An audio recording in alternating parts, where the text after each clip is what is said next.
아버지는 누구냐면요, 신만균 신합니다. 잘 몰라요? 어머니 말씀할까요? 어머니는 회갑이래. 이회갑. 아직도 맞추는 사람이 없어요. 아내를 보니까요, 아내는 누구냐면요, 김희선이래요. 그러면 묻습니다. 아들은 성씨가 뭘까요? 신. 이제 맞춰야지요. 이 앞뒤에 우리가 말씀을 본 적이 있는데, 뭔가 일을 해낼 것 같았잖아요. 이 앞전에는 5등 해가지고, 오늘은 금메달을 따가지고 오늘 마지막 이 경기가 한 경기 더 남아있답니다. 근데 이 아들이 그렇게 얘기했습니다. 나는 불효자입니다. 했어요.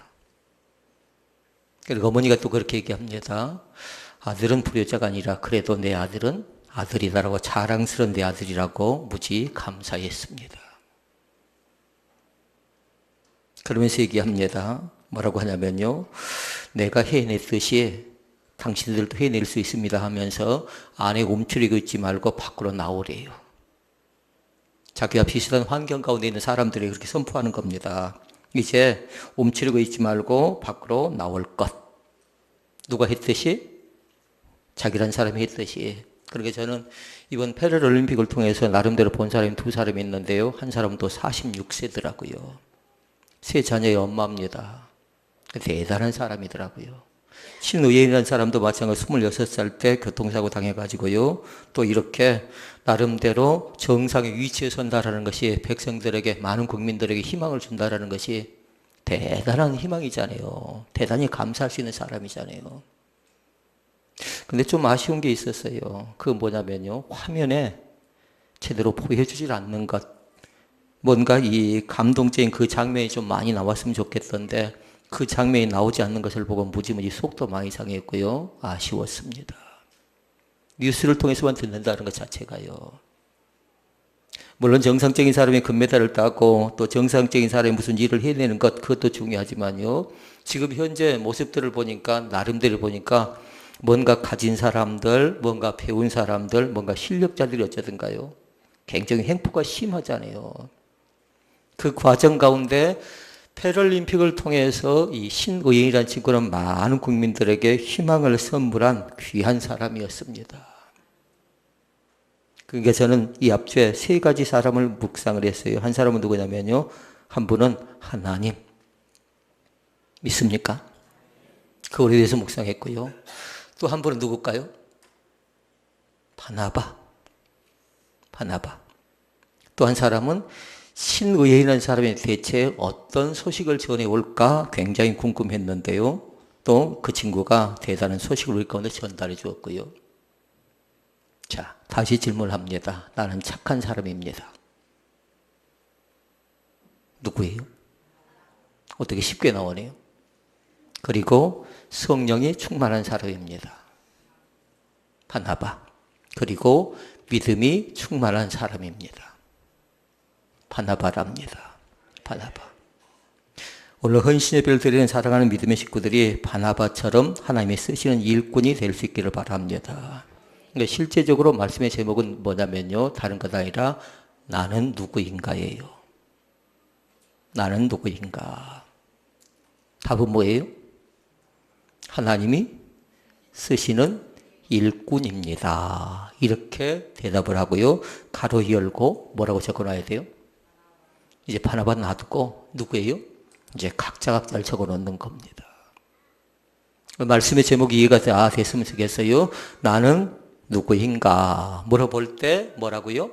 하나님이 쓰시는 말썽꾼입니다. 라고 말고 하나님이 쓰시는 일꾼입니다. 이렇게 기록해놓으라고요. 그러니까 교회에는 꾼들이 모여있는 곳이래요. 일꾼이든가 말썽꾼이든가 이 두 꾼이 싸우는 겁니다. 말썽꾼은 뭐예요? 늘 자기중심적이고 일꾼은 뭐냐면 공동체 유익을 주는 사람입니다.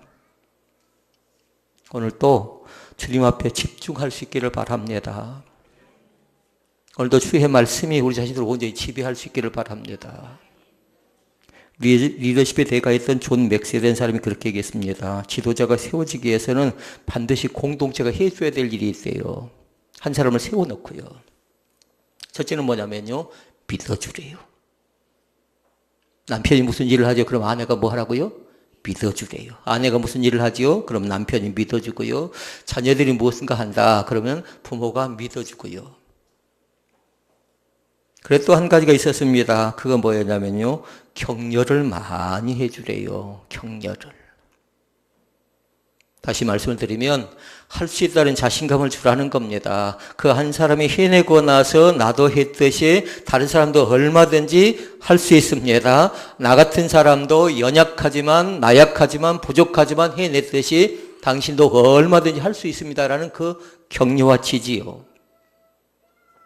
근데 가끔씩 사람들이 그렇게 얘기하죠. 뭐라고 하냐면 착해, 빠져가지고, 물러가지고 이렇게 얘기해버린 사람들이 있습니다. 결코 합당치 않습니다. 착한 사람은 착한 대로 할 수 있고요.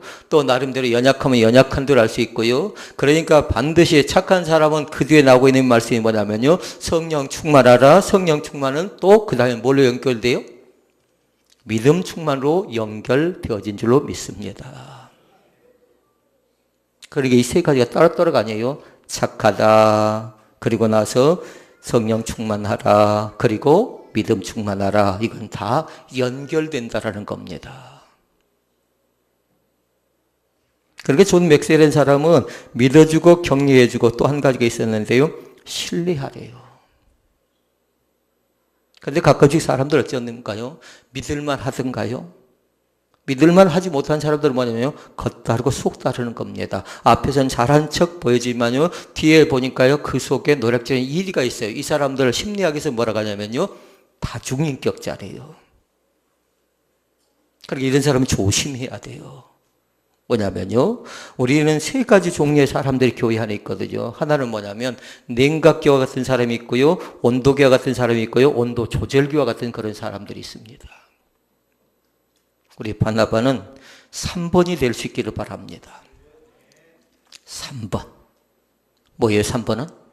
조절 능력이 있어야 돼요. 좀 올라간다 그러면 좀 낮춰주고요, 좀 내려간다 그러면 좀 올려주고요. 적정 온도를 맞춰주는 것이 뭐냐면요, 이것이 건강이고 이것이 행복입니다. 너무 펄펄 끓어도 안 돼요. 또 온도계처럼 계속해서 그 온도만 생각해서 안 된다고요. 온도 조절기가 있어요. 나름대로 우리의 몸 상태를, 우리의 영적인 상태를 잘 조절하는 귀한 은혜 가운데 꼭 들어갈 수 있기를 주의 이름으로 축원을 드립니다. 세계적인 석학들이 모여서, CEO들이 모여서 토론합니다. 그러면서 경영해 나가는데 제일 중요한 것이 뭔가 얘기하는데요, 거기서 내린 결론은 한 단어였어요. 뭐냐면요, 정직함이래요. 정직함. 우리 기독교인의 생명을 그렇게 삼았으면 좋겠어요. 정직했으면 좋겠어요. 우리 교회가 정직한 교회가 되어졌으면 좋겠습니다. 부풀리지 않고요, 뭔가 허풍 떨리지 않고요, 뭔가 건방 떨지 않고 있는 모습 그대로 얘기가 됐으면 좋겠어요. 정직함이요. 그런데 성경은 그걸 어떻게 표현하냐면요, 착한 사람으로 표현합니다. 그런데 착한 사람을 성경은 또 그렇게 얘기를 해요. 네 가지로 설명을 하는데, 성경이 말하는 착한 사람, 세상이 말하는 착한 사람이 아니에요. 세상에서는 나름대로 희생하고 양보하고 뒤로 물러나고 나름대로의 뭔가 선한 의지를 갖는 사람을 착한 사람을 할지 몰라요. 그러나 성경에서 말하는 착한 사람은 뭐냐면 제일 처음 중요한 것이 순수한 사람이 되래요. 불순물을 제거시키라는 겁니다. 순수한 사람이 되라는 겁니다.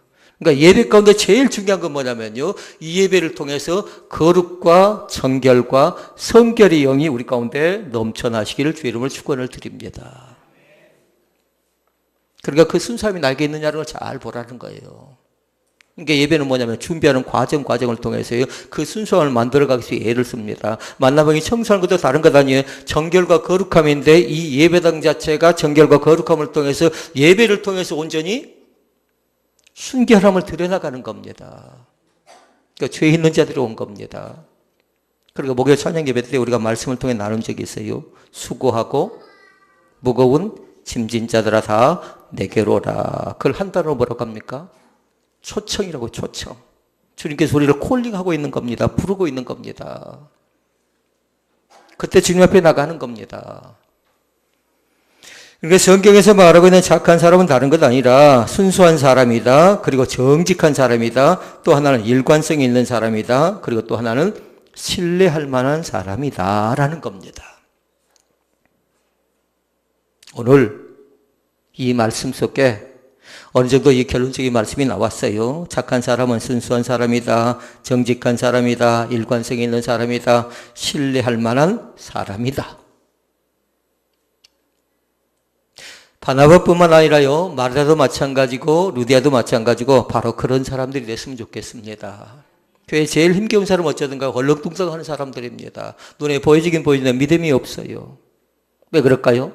그 속에 말씀에 대한 깊이가 없기 때문에 그런 거죠. 오늘 새롭게 바나바의 헌신을 통해 새롭게 눈이 열려지는, 또 마음속에 작정하는 귀한 권세가 우리 가운데 있기를 주의 이름으로 축원을 드립니다. 출애굽기 18장과 사도행전 6장에 보면요, 사람을 세우는 하나의 자격 기준이 나옵니다.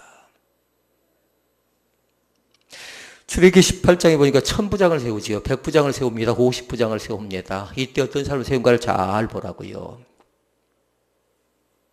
사도행전 6장에도 보니까요, 사람을 세웁니다. 몇 명의 집사를 세우던가요? 7명의 집사를 세웁니다. 그리고 나서 나중에 그 전에 12명의 사도를 통해서요, 이제 초대교회를 통해서 7명의 집사를 세울 때요, 반드시 뭘 봤냐면요, 4가지 것을 봅니다. 하나는 성령 충만한 사람인가, 이걸 봤습니다.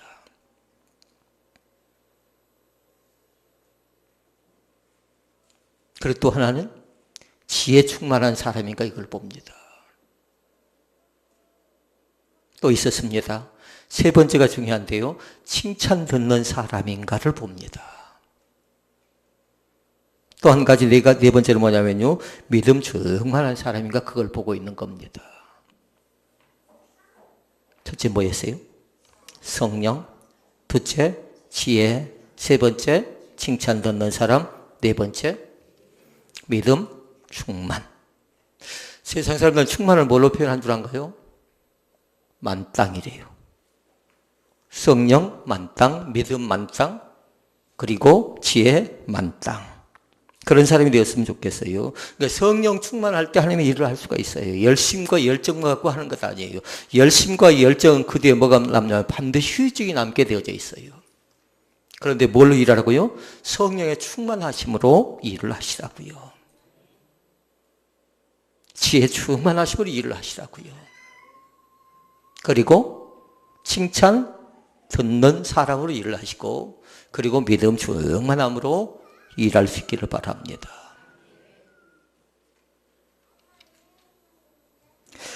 그렇게 했더니요, 바나바가 그렇게 나름대로의 살았고 또 그렇게 훈련받고 그렇게 믿음 생활을 했더니 하나님께 주신 것이 있어서요, 뭐냐면요, 하나님이 쓰시는 일꾼이라는 칭호를 줍니다. 그리고 말씀 속에 그렇게 나옵니다. 사도행전 6장 7절 말씀해 보니까 하나님의 말씀이 점점 왕성하여 예루살렘에 있는 제자의 수가 더 심히 많아졌다, 이렇게 얘기합니다. 뭐 때문에 그럴까요? 다른 것 때문에 그런 것 아니에요. 바로 바나바 자체가 성령 충만하고 지혜 충만하고 칭찬 듣는 사람이 되고 믿음 충만한 사람이 될 때에 그 한 사람을 통해서 왕성했다, 그리고 성도들의 숫자가 많아졌다라는 겁니다. 그러니까 귀한 사람이죠. 귀한 사람이에요.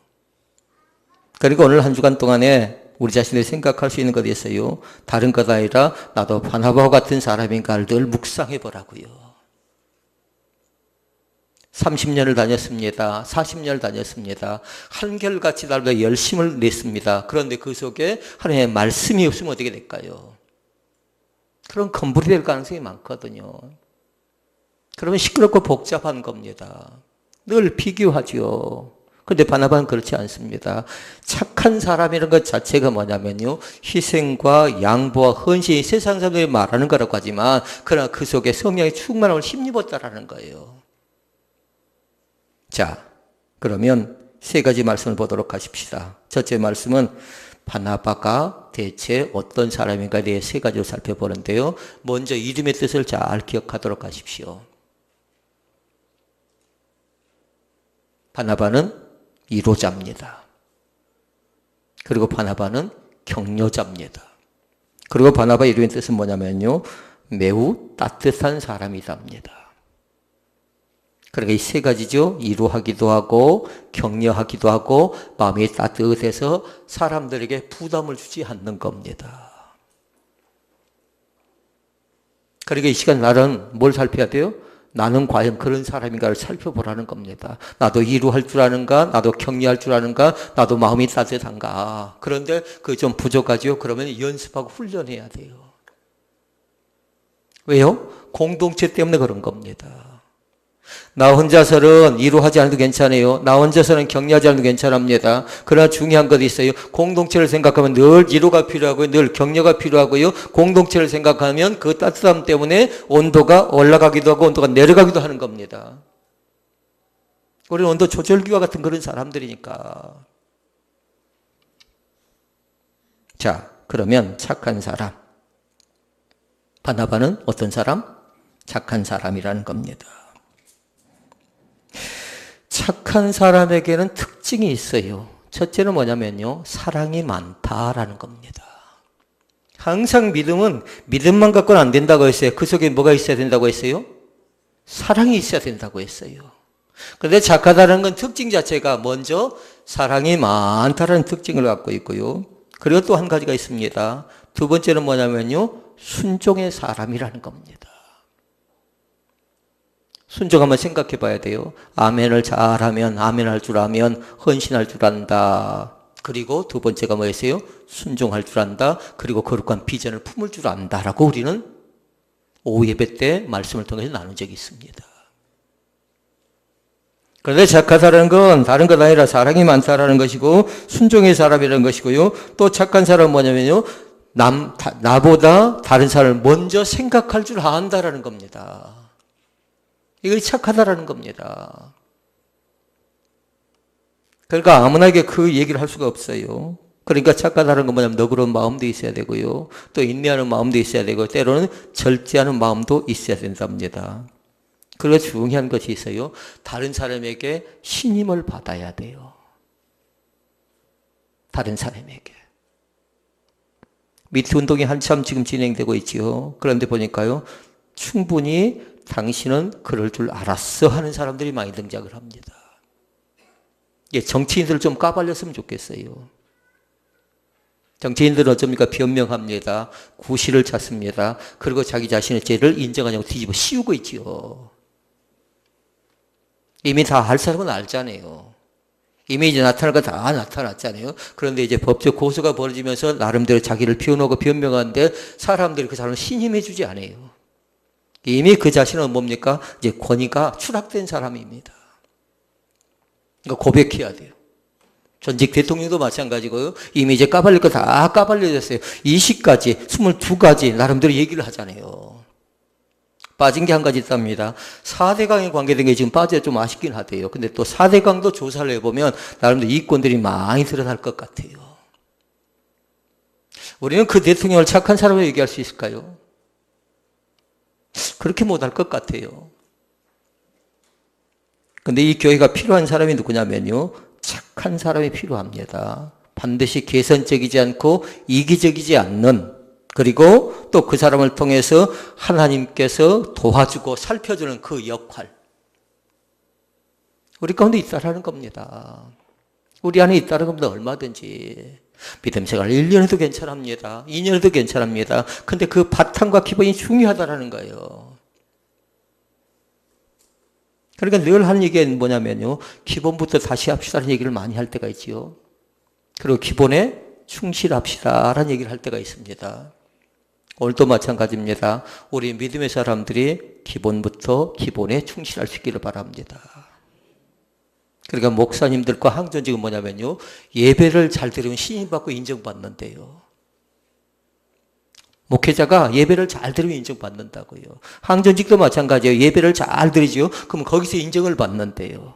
근데 그러지 못하죠. 그러면 신임하고 인정해 주지 않아요. 아무리 그 사람이 옷을 거룩하게 입고 아무리 앞에서 이렇게 저렇게 한다 해도 인정해 주지 않는데 예배가 망쳐져 버리면요.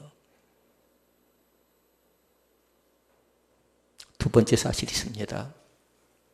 두 번째는 뭐냐면요, 성령이 충만한 사람입니다. 오늘도 마찬가지입니다. 우리 사랑하는 성도들이 성령 충만한, 성령 만땅된 그런 생각과 그런 마음을 품고 살아갈 수 있기를 바랍니다.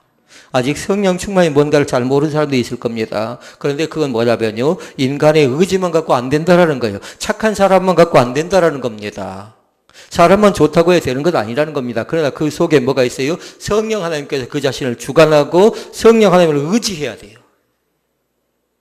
이게 사람을 나름대로 사람들과의 관계를 통해 지도력이 나타나는 사람은 철저하게 뭐냐면요, 성령 충만함을 의지해야 된다고요. 내 마음 같지 않거든요. 내 생각 같지 않거든요. 저 사람 정도는 내 생각과 맞춰서 또 협력해주고 또 나하고 발을 맞춰주면 얼마든지 배가의 축복이 나타날 것 같은데 사람이 같은 생각을 품을 수가 없거든요. 그런데 성령 충만하죠. 그럼 그게 전염된답니다. 그것이 함께 나눠지고 공유되기 시작하죠. 그러면 그 속에는 배가의 축복이 나타날 줄로 믿습니다. 오늘도 성령 충만한 그런 자리 가운데 꼭 들어갈 수 있기를 주의 이름으로 축원을 드립니다. 성령 충만하다는 건 다른 것 아니라 마음을 같이 한다는 뜻이 있고요. 그리고 능력을 배가시킨다라는 그런 말이 있습니다. 학생이 중요한 건 뭔가요? 실력이지요. 그러나 교회 중요한 건 뭐냐면요, 영역입니다. 영역. 오늘도 영역이 넘쳐날 수 있기를 바랍니다.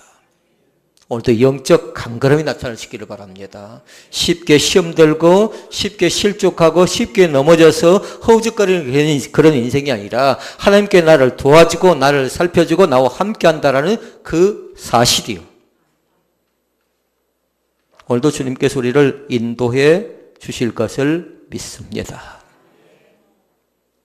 어떤 목사님이 면담을 합니다.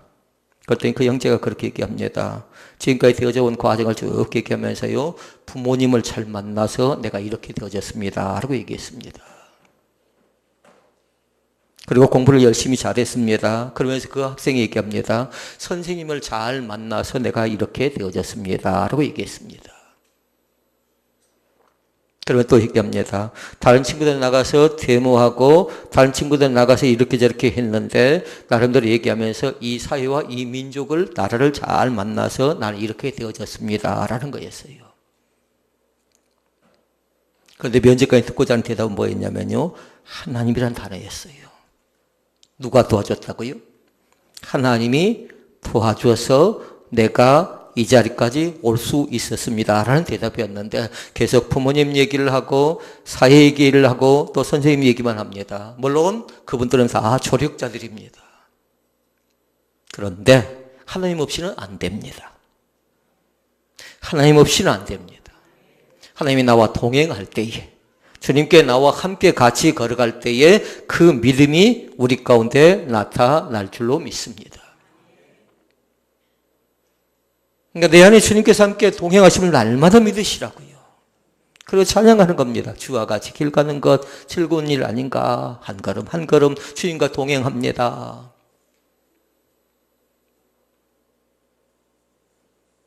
오늘도 그 축복이 넘쳐날 수 있기를 주의 이름으로 축원을 드립니다. 한 걸음씩 누가 동행하라고요? 주님과 동행하시라고요. 또 한 걸음 옮길 때마다 마찬가지야. 주님과 동행하라고요. 늘 선포하고 늘 부르시라고요. 하나님 어떻게 하면 좋겠습니까? 40개월 동안에 그 고백을 날마다 할 수 있기를 바랍니다. 하나님 어떻게 하면 좋겠습니까? 사람도 의지하지 말고요, 재물도 의지하지 말고 명예도 의존하지 말랍니다. 하나님만 바라보라고 얘기합니다. 그리고 우리 찬양단이 뭐예요? 주바라기인 겁니다. 주님만 바라보라는 겁니다. 그러니까 저들 각자 속에 믿음이 있어야죠. 찬양 속에 믿음이 있어야 되고 그 주바라기 자체가 나름대로 예배할 때 믿음이 있어야 되고요. 그렇게 선포하고 그렇게 결정되어진 하나의 찬양단이거든요. 오늘 성령 충만함 속에서 주님께 나에게 부어주신 귀한 은혜가 있습니다. 그것을 무시하지 않기를 원합니다. 성령의 온전히 사로잡힐 수 있기를 바랍니다. 그래야 우리의 생각을 지배합니다. 성령 하나님이. 그리고 나의 마음을 인도하십니다. 이럴 것인가 저럴 것인가 정처 없는 그 발걸음이 아니라 주님께 내 마음을 인도하면요, 주님이 원하신 길이 무엇인가가 보여지고 생각나고 느껴지는 겁니다. 그리고 성령의 충만함, 성령 가운데 사로잡히지요. 그러면 우리 의지가 지배를 받고 감정이 성령의 지배를 받습니다. 다시 말씀드리면 이제 캐세라세라가 아니라는 겁니다. 이제는 될 대로 되라는 식이 아니라는 겁니다. 성령 하나님 나를 절제하게 만들고 때로는 통제하게 만들고 때로는 어쩝니까? 내가 제일로 좋았던 것마저도 내려놓게 만들 때가 있거든요. 왜요? 성령 충만함 때문에 그런 겁니다. 내가 저걸 하지 않으면 내가 저 말을 하지 않으면 안 된다고 생각했던 것까지도 내려놓을 때가 있어요. 그건 뭐예요? 감정, 생각, 의지, 마음의 지배를 누가 받는다고요? 성령의 지배를 우리가 받기 때문에 그렇습니다. 이게 성령 충만함입니다. 오늘 또 성령의 지배를 받는, 그래 생각을 지배받고 판단을 지배받고 의지를 지배받고 우리의 감정을 지배받는 귀한 은혜가 나타날 수 있기를 바랍니다. 내 뜻이 아니에요. 이제는 주님 뜻대로 살아가는, 주님의 말씀 앞에 당당히 머무르는 귀한 은혜가 있기를 원합니다. 마지막 세 번째는 뭐래요? 믿음 충만한 사람. 믿음이 있는 사람이라는 겁니다. 그러니까 믿음 있는 사람은 다른 것 아니에요. 가능성이 보여지는 사람이에요. 믿음 있는 사람은 다른 것 아니라 기회를 얻어가는 사람입니다. 오늘 또 하나님께서 나에게 또 다른 기회를 주셨다고 생각하고요, 그 기회를 붙잡습니다. 오늘 하지 않으면 안 된다는 겁니다. 믿음은 뭐냐면요, 영안이 열려지는 겁니다. 지금을 바라보면 암담할 때가 있습니다. 내가 어떻게 되어질 것인가 하고 뭔가 속이 답답할 때가 있을 겁니다. 그러나 이 시간에 눈을 들어서 멀리 볼 수 있기를 바랍니다. 뒤를 돌아보지 않고요, 하나님만 바라보는 귀한 은혜가 나타날 수 있기를 바랍니다. 하나님께서 우리에게 눈을 두 개 줬잖아요. 하나는 뭐예요? 바르게 보래요. 바르게. 눈을 두 개 준 이유 자체가요, 바르게 보고 정확하게 보고요. 또 한 가지의 뜻이 있어요. 그건 뭐냐면요, 얼쩡거리지 말래요. 뒤돌아오지 말래요. 결정했으면 나아가는 겁니다. 이제 나는 앞을 향해서 나가는 겁니다. 왜냐하면 우리의 대장 되신 예수 그리스도께서 우리의 선봉되기 때문에 그렇습니다. 오늘 바나바 헌신을 통해서 새롭게 바나바가 되었지. 어떤 사람에게 잘 기억하고요, 바나바는 착한 사람이다. 바나바는 다른 사람이 아니라 은혜 충만하고 또 나름대로의 믿음 충만하고 성령 충만한 믿음의 자리 가운데서 그런 삶을 살았다는 겁니다. 우리도 얼마든지 그렇게 살아갈 수가 있습니다. 또 그런 협력자 자리 가운데 들어가시기를 주의 이름으로 축원을 드립니다. 기도하시겠습니다.